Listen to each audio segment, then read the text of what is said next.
Coffee ನಾಡಿನ ಅಷ್ಟದಿಕ್ಕುಗಳಲ್ಲೂ ಕಾಡಾನೆಗಳ ಸಂಚಾರ ಹೆಚ್ಚಾಗಿದೆ. ಕಾಡು ಬಿಟ್ಟು ನಾಡಿಗೆ ಎಂಟ್ರಿ ಕೊಡುತ್ತಿರುವ ದೈತ್ಯ ಆನೆಗಳು ಗ್ರಾಮಸ್ಥರಲ್ಲಿ ಆತಂಕ ಮೂಡಿಸಿವೆ.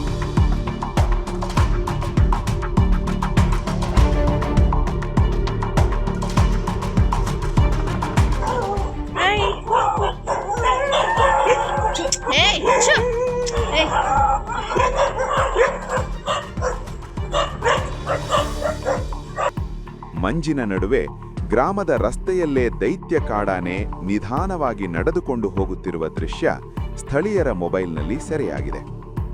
ಮಾಕೋನಹಳ್ಳಿ ಆಸುಪಾಸಿನಲ್ಲಿ ಕಾಣಿಸಿಕೊಂಡ ಈ ಆನೆ ಜನರಲ್ಲಿ ಭೀತಿ ಜೊತೆಗೆ ಕೌತುಕವನ್ನು ಹುಟ್ಟಿಸಿದೆ.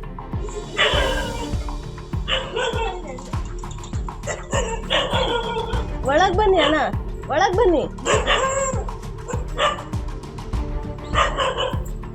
ಸಾಕಿರೋದು.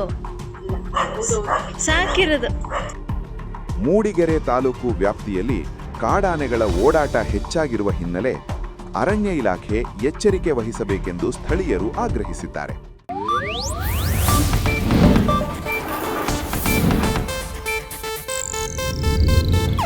ಇದು ಏಷ್ಯಾನೆಟ್ ನ್ಯೂಸ್ ನೆಟ್ವರ್ಕ್ ಪ್ರಸ್ತುತಿ.